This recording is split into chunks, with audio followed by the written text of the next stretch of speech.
आपलं स्वागत. पुणे 24 तास न्यूज काय म्हणता पुणे या डिजिटल माध्यमातून आपण या कार्यक्रमानिमित्त आपण उपस्थित आहात आणि सर्वांना महाराष्ट्राला आपल्यावर गर्व आहे. आपण ज्या प्रमाणात मी बाजी प्रभू यांना पाहिलं नाही बाजींना, पण आपल्या रूपामधनं जे दिसलेत त्याविषयी आपण पुढे आगामी जे काही चित्रपट वगैरे आपले येणार आहेत त्याविषयी व आपल्याला जो झालेला भास त्या जागेला आपण शूटिंग काढली त्याविषयी आपण माहिती. नमस्कार, जय शिवराय सर्वांना.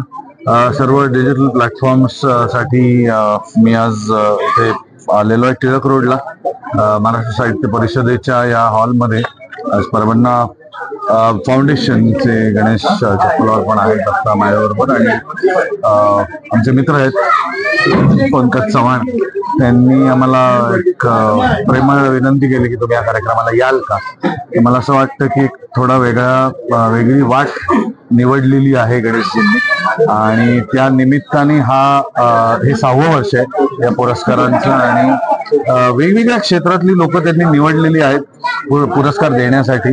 पत्रकारिता असेल, पोलीस सेवा असेल किंवा प्रशासकीय सेवा असेल, आरोग्य असेल, तर मला असं वाटतं की या सर्व क्षेत्रांमध्ये काम करणाऱ्या लोकांना खूप लोक आपल्या महाराष्ट्रातली काम करतच असतात, परंतु या कामाला एक कुठेतरी कौतुकाची थाप मिळणंही आवश्यक असतं. मला असं वाटतं की हे फाउंडेशन आणि गणेशजी ते कार्य खूप चांगल्या पद्धतीने करत आहेत आणि खूप खूप शुभेच्छा त्यांच्या पुढच्या वाटचालीसाठी. आमचं माध्यम कायमच चित्रपट हेच आहे, पण आता या वेळीस किंवा या वर्षी आम्ही काही 2 ते 3 चित्रपट असे घेऊन येतोय जे ऐतिहासिक नाही आहेत, परंतु ऐतिहासिकची कास आम्ही सोडलेली नाहीये. कारण की आता सध्या आमचं शेड्यूल खूप बिझी चाललेलं आहे, कारण की 18 एप्रिल 2025 रोजी संत ज्ञानेश्वरांची मुक्ताई हा चित्रपट आमचा रिलीज होतो आहे.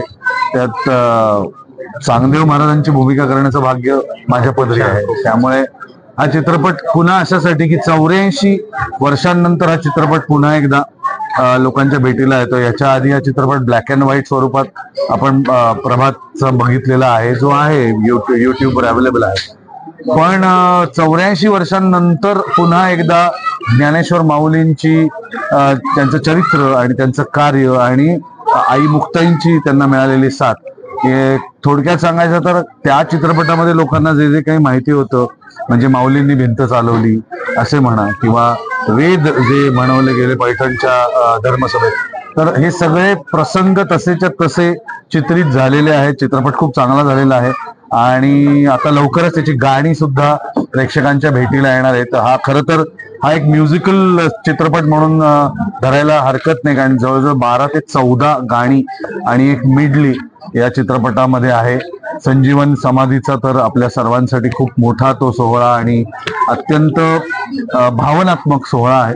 तर हा चित्रपट आता येऊ घातलेला आहे आणि त्याच्यानंतर वर्षात 2 चित्रपट असे आहेत जे मी त्याचं सांगत नाही त्याच्याबद्दल जास्त, पण जे ऐतिहासिक नाही आहेत, पण टीम तीच आहे आणि वेगळ्या विषयांवरती आम्ही चित्रपट करतो आहोत.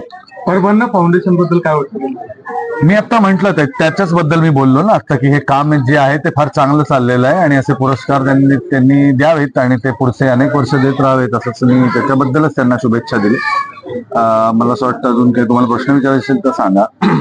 पावनखिंड फिल्म जी काढली आपण, चित्रपट झाला, त्याचे जे डायलॉग आहेत, ज्या प्रमाणात आपल्याला ज्यांनी शिकवलं ऍक्टिंग किंवा डायलॉगच्या माध्यमातून, त्याचे सूत्रधार कोण आहेत? नाही, हे सगळं आमचं जेव्हा टीम चित्रपट जेव्हा करायचा ठरतो तेव्हा सगळी टीम एकत्र बसते. रिसर्च आधी चालू होतो, कारण की ऐतिहासिक चित्रपट काढणं म्हणजे तारेवरची कसरत असते, कारण की कुठेही कॉन्ट्रोवर्सी होऊ शकते.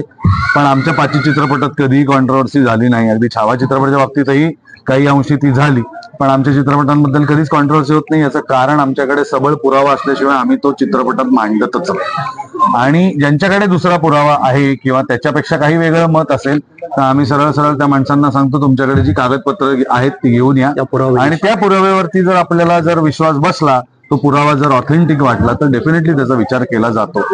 पण मी आता म्हटलं तसं की हे चित्रपट बनवताना सगळ्यात महत्वाचं असतं ते रिसर्च.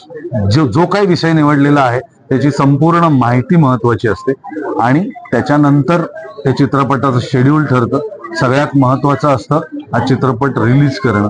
त्यामुळे हे 5ही चित्रपट आम्ही म्हणजे हे सगळ्या महाराष्ट्राला आता माहिती आहे की श्री शिवराज अष्टक, त्यामुळे 8 चित्रपटांची मालिका आहे. त्यापैकी 5 झालेले आहेत, 6वा रेडी आहे. तर त्याचं पण काम आता हळूहळू सुरू होईल. तर या पद्धतीने हे सगळे चित्रपट केलेले असतात. लेखक, दिग्दर्शक, गीतकार, अभिनेता असा सगळा एकच माणूस जो हँडल करतो, दिग्पाल लांजेकर, त्याचेच हे सगळे डायलॉग्स असतात. त्यामुळे मला अनेक वेळा त्या चित्रपटाबद्दल, एस्पेशली पावनखिंड बद्दल विचारलं जातं की काही डायलॉग्स हे इम्प्रोव्हाइज केले गेले का, तर ते नाही. सगळं स्क्रिप्ट मध्ये जसं आहे तसंच शूट केलं जातं. आणि ज्या प्रमाणात आपण पावनखिंडच्या त्या जागेचा जो सीन करत असताना आपल्याला काय भासलं होतं ते?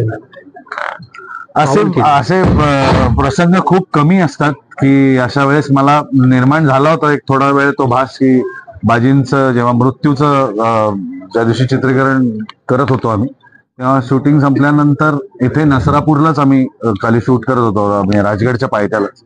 आणि तेव्हा मला असं वाटलं शूटिंग झाल्यानंतर की काही लोक आजूबाजूला आपल्याकडे बघतायत का, कारण खूप मोठं रान होतं आजूबाजूला. आणि असे दैवी अनुभव फार कमी वेळा येतात. पण मी असं मानतो की ते जे कोण काही होतं ते आम्हाला आशीर्वाद द्यायला आलं होतं आणि म्हणूनच पावनखिंडने एवढे मोठे यश संपादन केलं. काम करते, परंतु या वर्षीचं हे 6वं वर्ष होतं. त्यामध्ये चांगलं काम करणाऱ्या वेगवेगळ्या क्षेत्रातल्या लोकांना शोधून त्यांच्यापर्यंत पोहोचून त्यांना पुरस्कार देऊन पुरस्काराचे चांगले समारंभ करणं हे या आमच्या फाउंडेशनचं उद्दिष्ट आहे. आणि या माध्यमातून समाजामध्ये एक सकारात्मक संदेश देणं हे एक काम आहे. भविष्यामध्ये आम्ही आणखी चांगलं काम समाजामध्ये करायचा प्रयत्न करणार आहोत. धन्यवाद.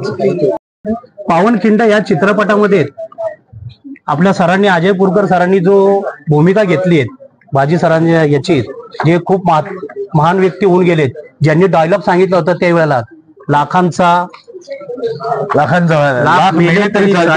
पोशिंदा जगलाच पाहिजे, सगळ्यांनीच म्हणलेलं तर बरोबर. बोला हर हर महादेव. हर हर महादेव. धन्यवाद. थँक्यू.